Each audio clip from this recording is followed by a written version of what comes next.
Hey everyone, so I'm going to be starting a new book, and this one for John Maxwell. It's 21 Most Powerful Minutes in a Leader's Day, and I will do that other one again. I'll go on to the next one for women, but today I wanted to look at this one, and it's focusing today on the law of the lid. We call it the law of the lid. Everybody has lids in their lives. Everybody has like a ceiling that you reach in your life. And so he's basically looking at the scripture of Samuel, 1 Samuel 13 to 14. Samuel said to Saul, "You have done foolishly. You have not kept the commandment of the Lord your God, which he commanded you. But now the Lord would have established your kingdom over Israel forever, but now your kingdom shall not continue." So none of us are born without limitations, without things that are coming against us, or even things that the Lord sets in place which limit us in a way. So this is basically looking at what are some of the things that could be a law of the lid for us. What are the internal things? So fear is one of them. Fear of failure, fear of not having the right tools. And he's giving an example here using Saul. So Saul began his reign by hiding among the equipment, and he was afraid to face Goliath. And then impatience. He refused to wait for Saul and presumed upon God by taking matters into his own hands when he offered the sacrifice that was to be presented only by a priest. Denial. After Samuel told Saul that he'd been rejected as king, Saul continued as though all was well. He didn't accept that he wasn't accepted as king. Impulsiveness. He was reckless and rashly made an oath that almost cost him the life of his son, Jonathan. Deceit. He used his daughter Michal as a bribe by offering her in marriage to David if he would fight the Philistines, but Saul's real hope was that David would die in battle, because he didn't want David to take over from him. Jealousy. He became enraged when the people compared him to David. From then on, he kept a jealous eye on the man he considered his enemy. Anger. More than once he attempted to kill David with a spear, as David played the harp for him. So the majority of these areas that are focused on here have to do with weakness of character. And unfortunately, he's pointing out here that he was always concerned with appearances. He was always concerned about how things looked, how they were going to look to other people, how other people were going to see this, than he was with keeping up his own character.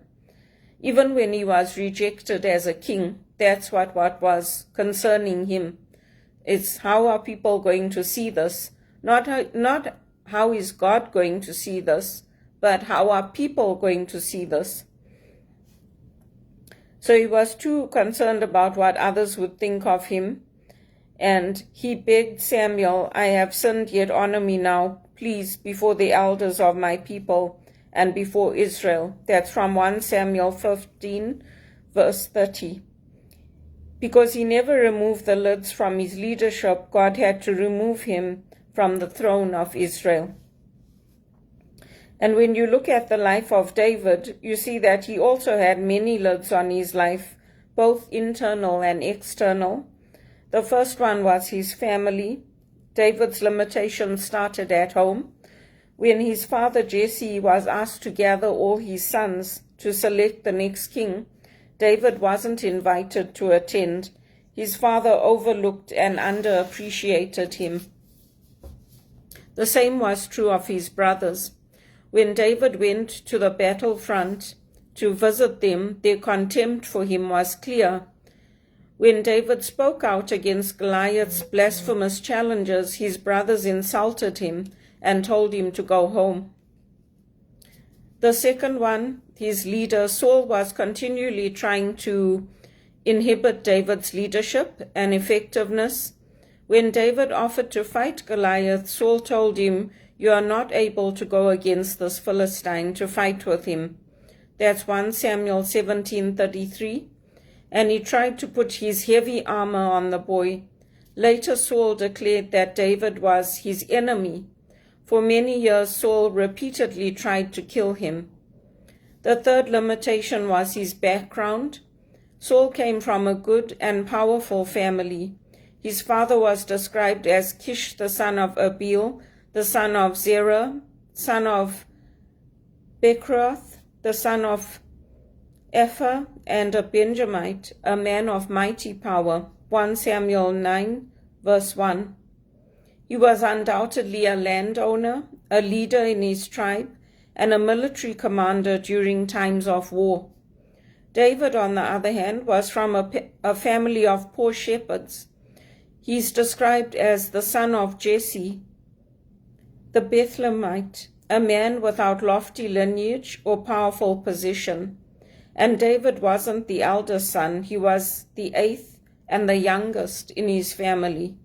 So he's just pointing out that from his background, he was probably the one most unlikely to be chosen for a leadership position, and especially coming from the line of being a shepherd, he would be most unlikely to be thought of to become a king. And the fourth one, his youthfulness and inexperience. When David was anointed by Samuel, he was merely a boy, and he had no experience leading anyone or anything but sheep. When he stepped forward to fight Goliath, he was considered only a youth, and he had never fought in a battle.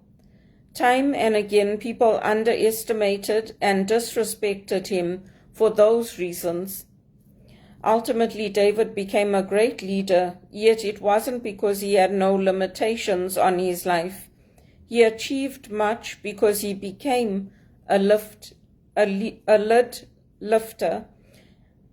And then we'll look at that tomorrow. So the question for reflection is, what lids exist in your life? There could be lids of the family you come from. There could be lids of unjust laws. There could be lids of you not following your family line of what is expected of you in terms of your career and your path. There could be lids that are political because of the environment that you're in. There's different lids that come against us, and how is God working in our lives despite that, despite those lids? That's what we look for in our faith, and that's what we look for when we look at David. He was the most unlikely, and we see that as a theme in the scriptures. It's the most unlikely, the fishermen, the ordinary people, that God is calling, and then God is opening the doors. And you could take the example, if you want, of different black leaders in Africa. They went to prison. They were considered warmongers. They were considered terrorists, and they were fighting for their people. People like Nelson Mandela, Robert Mugabe, Ahmed Kathrada. They went to prison for their beliefs, and they came out of that and worked to reconcile their people and reconcile their countries. And so too with us, we have lids in our lives. We have limitations, but do we use those limitations as a crutch, or do we use those limitations by way of saying, okay, Lord, I accept this limitation and I want to move forward with you on my journey? Those are my thoughts. That's not John Maxwell. I read what was from John Maxwell. And do we surrender to say, Lord, this is your path for me? Or do we fight against what the Lord wants for us? And how do we discern what is it that the Lord wants? How do we discern when to fight and when to step back? And those are questions that we have different methods of answering them. In the Jesuit spirituality, we have different ways of coming to decisions. And one of them is, are our decisions bringing us closer into community with others, or are they leaving us more isolated and more without fellowship with the community of the Lord? Because we need that community. We need to be with others who are on our journey with us. And it doesn't mean that they won't oppose us, they won't see our gifts, they won't see where we can help. But it does mean that despite that, we stay focused on the Lord and focused on our own journey and looking at where God is working in our lives.